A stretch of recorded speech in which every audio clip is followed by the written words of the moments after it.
Oke guys, selamat datang di channel Badars 17. Kali ini, admin akan membahas lanjutan anime Black Summoner berdasarkan light novel. Sebelum ke pembahasannya, alangkah baiknya bantu channel ini dengan tekan tombol subscribe, biar channel ini bisa berkembang lagi ke depannya. Oke, kita langsung saja ke pembahasannya. Pagi hari setelah party Kelvin kembali ke rumah, Kelvin membagikan detail dari upacara promosinya yang akan datang dengan semua orang saat sarapan. Jadi Kelvin tidak punya pilihan selain melakukan pertandingan latihan dengan petualang rank S 3 hari dari sekarang. Karena cara pertarungan Kelvin dengan Cliff di hutan puncak berakhir cukup menjengkelkan, meskipun kesimpulan prematurnya adalah karena campur tangan pihak ketiga. Bagi Kelvin itu sangat memalukan, jadi Kelvin bertekad menguasai Boreas Death Seed sepenuhnya. Jika dilihat dari statistik Kelvin, kekuatannya memiliki tingkat pertumbuhan paling lambat, dengan 189 sebagai nomor dasar. Bahkan dengan dorongan yang Kelvin peroleh dari pengambilan kekuatan Herculean peringkat B, Kelvin masih lebih lemah dari Evil, orang paling lemah di party Kelvin. Meskipun statistik kekuatan Kelvin cukup bagi petualang biasa untuk melayani sebagai pelopor yang andal, Boreas Death Seed adalah peringkat S, dan Kelvin harus lebih kuat untuk mengontrol dengan benar massa sihir yang sangat padat. Kalau tidak, tangan Kelvin akan goyah ketika Kelvin menyebarkan mantranya, yang persis seperti yang terjadi selama pertarungan Kelvin dengan Cliff. Di meja makan itu, Kelvin sama party masih mengobrol, mendiskusikan tentang mantra-mantra hebat yang sudah dikuasai oleh Kelvin. Hingga tibalah di mana Melvina bertanya mengapa Kelvin memutuskan untuk membuat mantra Boreas Death Seed. Dengan singkat, Kelvin mengatakan alasannya bahwa mantra sabit itu keren. Jadi bagaimanapun caranya, Kelvin bakal berusaha keras untuk bisa memvisualisasikannya dengan benar. Melvina pun mengerti. Lalu bertanya kembali bagaimana cara Kelvin untuk meningkatkan kekuatannya. Menanggapi pertanyaan itu, Kelvin memanggil temannya Slim Kloto ke atas meja. Kelvin berniat meminjam keahlian unik dari Kloto, yaitu kerakusan. Kerakusan itu sendiri adalah keterampilan yang memungkinkan pengguna untuk menyerap sebagian dari statistik orang lain melalui makanan. Kloto telah menggunakannya pada subjek mentah dan dimasak sejauh ini. Dari pengamatan Kelvin yang terakhir jauh lebih efektif. Selanjutnya, peningkatan statistik bahkan lebih besar saat mengkonsumsi target yang lebih kuat. Dengan kata lain, Kloto tidak akan mendapatkan banyak dorongan dari memakan monster yang lebih lemah dari dirinya sendiri. Setelah mendengar penjelasan dari Kelvin, Melvina pun mengerti. Dengan begitu, Kelvin hanya bisa pasrah mempercayakan pada Evil untuk menyiapkan hidangan monster-monster yang bakal dikonsumsi dan diserap oleh Kelvin. Setelah percakapan saat sarapan, Evil membungkuk lalu pergi ke dapur. Setelah party Kelvin selesai makan, Evil muncul dengan piring berisi agar-agar transparan dan atasnya dengan sirup gula. Ketika Kelvin mencicipinya, rasanya sangat lezat. Kelvin tidak percaya ini terbuat dari tubuh monster. Setelah makan, Kelvin bisa merasakan kekuatannya telah meningkat. Kelvin memeriksa statusnya yang saat ini peningkatan kekuatannya sudah dikonfirmasi. Jadi sudah waktunya bagi Kelvin untuk menangani Boreas Death Seed. Tongkat bencana hitam, senjata baru Kelvin sebagai pengganti tongkat pohon jahat Sage yang diselimuti oleh mantra sihir yang membentuk pedang sabit. Ketika Kelvin melihat bilanya, Kelvin dapat melihat bahwa itu adalah sihir yang bocor. Dalam kondisi saat ini, mantranya akan terhapus hanya setelah beberapa ayunan. Dengan ini, Kelvin sadar bahwa dia harus mengatasi masalah konsumsi sihirnya terlebih dahulu, sebelum mengatasi formasi mantranya. Sehari penuh telah berlalu sejak Kelvin memulai pelatihannya. Kelvin telah menghabiskan sebagian besar waktu itu di fasilitas bawah tanah, mengerjakan mantra rank S. Satu-satunya saat Kelvin kembali ke atas adalah untuk makan, ketika Kelvin memiliki sesuatu yang spesifik untuk dilakukan, atau ketika Kelvin pergi untuk tidur beberapa jam. Saat ini Kelvin hanya mengaktifkan mantranya berulang kali dan menenggak ramuan MP setiap kali bahan bakar sihirnya hampir habis. Meskipun Kelvin melakukan yang terbaik untuk menekan daya keluaran, Kelvin masih meninggalkan bekas gold key yang dalam di dinding. Ada mantite bahkan ketika sabitnya hampir tidak bersentuhan. Akibatnya ruang pelatihan yang telah Kelvin perbaiki belum lama ini rusak sekali lagi. Itu adalah bukti nyata bahwa Kelvin masih belum bisa mengendalikan mantranya sendiri, meskipun dia merasakan kemajuan. Tiba-tiba Melvina muncul sambil duduk di atas puing-puing dan menatap Kelvin dengan geli sambil meledek. Meskipun begitu, Melvina menilai bahwa Kelvin membuat kemajuan yang bagus karena hasil sihirnya jauh lebih stabil dari sebelumnya, dan Kelvin menjadi lebih baik dalam menggunakannya. Namun bagi Kelvin itu masih belum cukup sampai dia bisa menggunakannya dengan bebas tanpa menyentuh dinding ruang itu. Sehingga Kelvin bertanya ke Melvina apakah dia dapat membuat aksesoris yang dapat mengontrol mantranya. Sebelumnya Kelvin telah meminta Melvina untuk membuat aksesoris untuk seluruh partinya. Salah satunya Cliff Jenderal Tersenia yang baru-baru ini Kelvin lawan, memiliki keterampilan yang memungkinkannya melemparkan mantra-mantra pada siapapun yang diinginkannya. Jika dia bisa, aksesoris akan menggunakannya pada Evil atau Sera, yang mengarah ke kebutuhan yang sangat nyata akan sesuatu yang bisa memberi perlindungan. Untungnya semua material yang diperlukan bisa dibuat dengan skill metalisis dari Kloto atau skill alkemik Melvina, jadi itu bisa langsung dikerjakan. Tapi sebelum itu, Melvina ingin mengkonfirmasi sesuatu dengan Kelvin. Dengan wajah serius, Melvina bertanya apakah Cliff, pria yang Kelvin lawan, benar-benar mengidentifikasi dirinya sebagai transmigrator. Scene pun berpindah. Sementara Kelvin bekerja keras di ruang pelatihan, Sera, Gerard, Rion, dan Alec nongkrong di Lagu Peri. Gerard ada di sana untuk menikmati segelas bir. Rion dan Alec ada di sana untuk menemui Claire. Sera ada di sana karena tidak ada hal lain yang lebih baik untuk dilakukan. Sambil mengangkat tangannya ke udara, Sera pun mengungkapkan kebosanannya karena Sera tidak diizinkan Kelvin pergi masuk ke dalam ruang bawah tanah bersamanya. Di sisi lain konter di depannya, Claire mendongak sambil memoles piringnya dan bertanya dari mana asalnya. Rion memperingatkan Sera bahwa ucapannya bisa mengundang kesalahpahaman. Karena kebosanan Sera alami, Claire menyarankan Sera memancing saja. Tapi bagi Sera, pergi memancing saat Kelvin bekerja keras sepertinya tidak adil. Tiba-tiba Sera melompat dari kursinya berteriak begitu keras. Dengan begitu pun Sera mengajak Gerard, Rion, Alec pergi tanpa mengatakan apa yang akan dilakukan Sera. Mereka pun merasa agak terganggu oleh permintaan Sera yang tiba-tiba itu. Namun Sera memiliki senyuman yang begitu cerah sehingga tak seorang pun dapat menolak. Tapi sebelum itu, mereka meminta Sera menjelaskan apa yang ingin dilakukannya. Dengan itu, Sera jelaskan secara singkat bahwa dia ingin memanen bahan makanan tingkat tinggi yang akan membuat Kelvin bahagia. Hal itu dilakukan Sera karena dia sadar Melvina Syracuse juga berada di tengah-tengah mereka. Jadi itulah kenapa Sera ingin mengumpulkan stok makanan tingkat tinggi, dan Kelvin tidak kekurangan makanan. Setelah mendengar penjelasan dari Sera, baik Rion dan Gerard terdiam, tidak dapat mengajukan keberatan mereka. Meskipun sebagian kecil dari mereka berpikir tidak bisa mengabaikan apa yang dikatakan Sera. Mereka tahu Melvina mendapatkan gelar memalukan yaitu Dewi Kerakusan. Karena hal itulah Sera dengan semangat mengajak semua orang berburu monster langka untuk memastikan Kelvin memiliki cukup makanan. Setelah itu mereka pun meninggalkan Lagu Peri dan pergi ke Guild Petualang. Setelah sampai di Guild Petualang, Sera dengan semangat langsung bertanya ke Angie tentang penjara bawah tanah penghasil bahan-bahan peringkat tinggi yang dapat diperolehnya. Namun Angie menjelaskan bahwa pihak tertentu telah memusnahkan penjara bawah tanah Rengbi, hutan Sangria.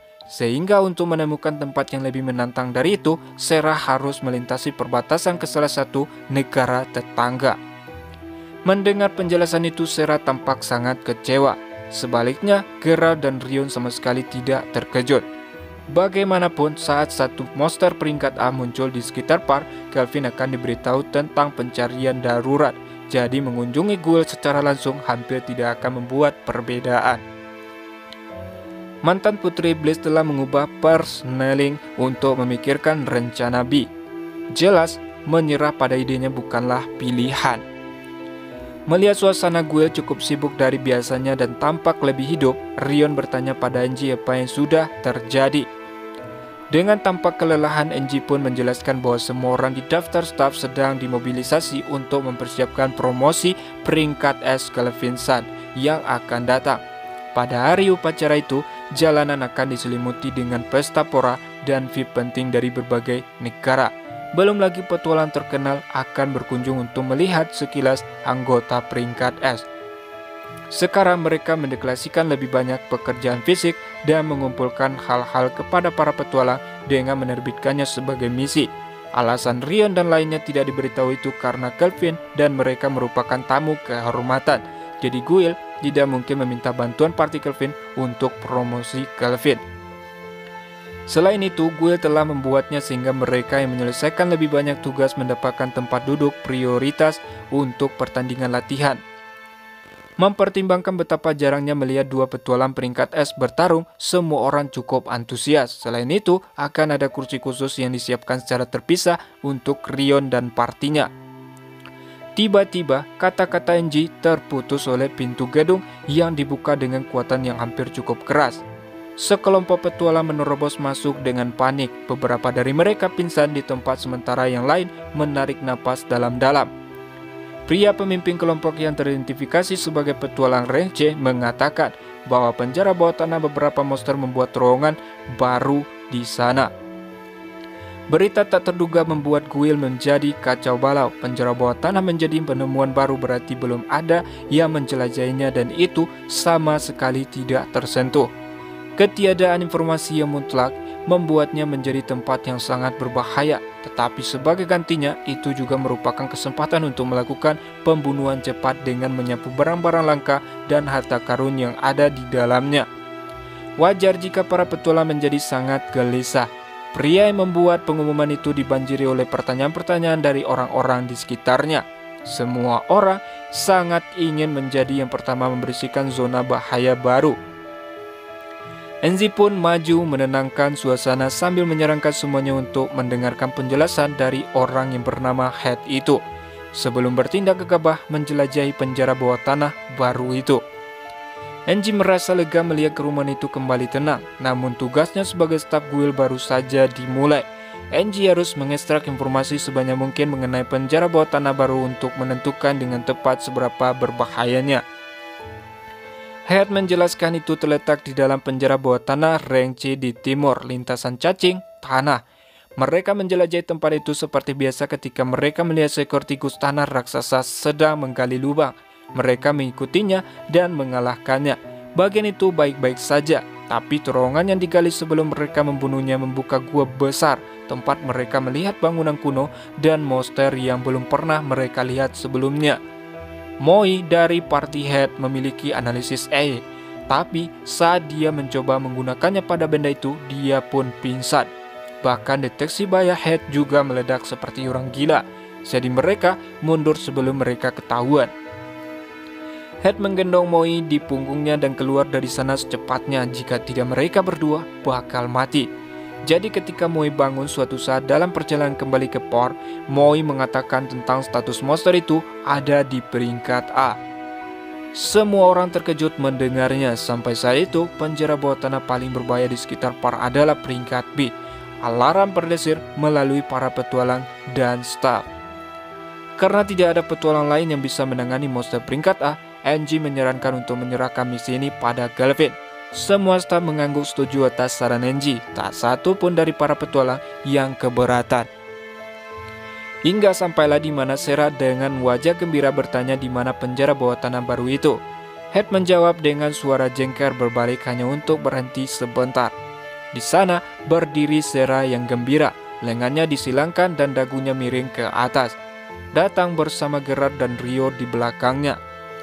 Sarah memberitahu mereka bahwa Kelvin ada di rumah sekarang, tapi Kelvin lagi sibuk. Jadi sebagai anggota partinya mereka akan menggantikan Kelvin untuk menjelajahi penjara bawah tanah dan meminta Head memberi mereka informasi yang dia ketahui. Kehadiran sombong gadis itu membuat Head merasa sedikit bingung. Dia berbalik untuk melihat Angie yang juga tidak masalah menyarankan misi itu pada mereka bertiga. Angie yakin mereka akan bisa menanganinya tanpa masalah. Saat Teat berbagi semua yang dia ketahui dengan mereka, petualang lainnya berpencar untuk kembali ke apa yang telah mereka lakukan masing-masing. Ketegangan yang begitu terasa beberapa saat sebelumnya telah benar-benar hilang dan kembali normal dalam waktu singkat. Lagi pula mereka pun tahu bahwa jika diserahkan kepada party Kelvin semuanya bakal baik-baik saja. Setelah Hera akhirnya menyimpulkan, Sarah menerima peta yang digambarkan tangan dengan memeriksa waktu. Dengan itu target mereka adalah Monster Boss, sementara petualang rank S lainnya tiba besok. Jadi mereka akan kembali tepat waktu untuk makan malam dan mengejutkan Kelvin. Setelah itu Sarah mengajak Gerard dan Rion pergi. Namun sebelum itu Rion menyarankan kembali ke rumah untuk mengganti pakaian terlebih dahulu. Sarah dan Rion dengan cepat pulang ke rumah untuk mengenakan perlengkapan petualangan dan melemparkan senjata mereka ke penyimpanan Kloto. Setelah mengkonfirmasi melalui jaringan bahwa Kelvin masih di ruang pelatihan, mereka bergegas keluar sebelum ada yang menyadarinya. Sepanjang jalan, Sarah memastikan untuk meninggalkan kabar dengan Evil yang sedang menggantung cucian di luar. Setelah bertemu kembali dengan Gerard di kota, kelompok itu berangkat ke jalan Clay Worm. Penjara bawah tanah itu agak jauh dari park, tetapi untuk ketiganya hanya butuh 10 menit berjalan kaki. Mereka segera menemukan diri mereka menghadapi sebuah gua yang terbuka kira-kira setinggi 3 meter. Ia memang terlihat seperti terowongan yang dilubangi oleh monster raksasa. Sinar matahari tidak menembus kegelapan terlalu jauh, tapi ada obor yang dipasang pada interval di dalam. Anehnya, obor tersebut tidak tampak terbakar. Sarah mengaktifkan berbagai keterampilan mendeteksinya dan memastikan bahwa memang tidak ada catatan apapun di sekitar pembukaan gua. Namun, Sarah merasakan kehadiran yang sangat kuat terletak lebih jauh di dalam, hingga membuat Sarah tiba-tiba termotivasi dengan menyuruh lainnya untuk mempersiapkan diri mereka. Dengan Geralt mengambil poin, Sarah, Alex, dan Rion mengikuti dari belakang. Idenya adalah bahwa Geralt bertanggung jawab untuk mendorong dan mengambil apapun yang muncul dari depan, sementara Sarah akan memperingatkan yang lain tentang serangan atau jebakan mendadak. Lintasan itu terus datar dan lurus untuk beberapa saat, tetapi mulai menurun setelah beberapa saat. Dari sana, banyak lorong mulai muncul di kedua sisi dan tampak seperti labirin. Tiba-tiba, Sarah merasakan ada sesuatu yang mendekat dengan memberi tahu Gerard bahwa monster akan melompat dari tanah 5 langkah ke depan. Ketika Gerard mencapai tempat yang disebutkan Sarah, seekor cacing tanah melompat keluar untuk menyerangnya. Geralt menghirup ringan dan membagi dua binatang itu begitu dia muncul. Sementara Sarah menangkis cacing tanah lain yang mendekat dari atas kepalanya. Saat itu juga Sarah dan yang lainnya melihat ke jalan yang lurus di mana ada lorong sempit yang kemungkinan besar merupakan terowongan yang digali oleh tikus tanah raksasa yang Head gambarkan. Di depan pintu masuk berdiri sosok besar yang goyah dalam cahaya obor yang berkedip-kedip. Kemudian, Sarah memfokuskan inderanya padanya sambil menekan punggungnya ke dinding. Hingga dengan itu, Sarah bisa merasakan bahwa sosok itu lebih kuat darinya. Terlepas dari apa yang Sarah katakan, wajah Rion memerah karena kegembiraan dan jantungnya terdetak lebih cepat dari biasanya. Karena Rion memiliki sifat pencandu perang yang sama seperti Kelvin. Saat itu juga mereka melihat sosok itu bergerak dan menoleh ke tempat kelompok mereka. Tiba-tiba sosok itu berlari ke depan dengan kecepatan tinggi. Dengan setiap langkah yang diambil, tanah di bawah kakinya dicungkil dan penjara bawah tanah bergetar, menyebabkan keringat dingin keluar di alis Gerard. Monster otot itu hampir berada di atasnya dalam sekejap mata. Setelah pertemuan strategi seketika melalui jaringan, semua orang melompat ke dalam tindakan tanpa ragu-ragu. Sarah dan Rion mulai melantunkan mantra saat Alex terjun ke bayangan Gerard, siap untuk keluar kapan saja. Sebaliknya, pria besar itu turun semakin rendah sambil mempertahankan kecepatannya. Beberapa langkah sebelum menabrak perisai berat Gerard, pria besar itu mulai berputar. Gerard segera mengaktifkan mata pikiran dengan harapan dapat melihat arah serangan putar dari pria besar itu dan menangkisnya dengan pelindung bas. Namun, apa yang dilihat Geralt dalam gerakan lambat bukanlah serangan, tapi pria itu berhenti sebelum mencapai Gerard dengan terkubur di tanah hingga lututnya. Pria itu perlahan berdiri, kakinya masih terkubur di dalam tanah.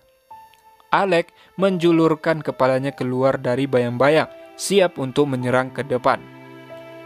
Ketika pria besar itu berbicara, semua orang tampak bingung. Singkat cerita, pria itu bukanlah monster. Ternyata dia sebenarnya adalah manusia normal yang bernama Goldiana Pretia, seorang petualang peringkat S. Tibalah di mana Sera bertanya tentang apa yang dilakukan Goldiana di penjara bawah tanah. Goldiana menjelaskan bahwa dia sedang dalam perjalanan ke Par untuk upacara promosi rank S Kelvin. Tapi saat itu juga Goldiana merasakan perasaan aneh yang datang dari penjara bawah tanah ini. Jadi Goldiana datang untuk melihatnya dan menemukan segerombolan monster rank A di sisi lain lubang. Hingga Goldiana memutuskan untuk menjaga sampai Guil mengambil tindakan. Dengan itu Sera pun mengatakan bahwa Kelvin tidak bakal datang.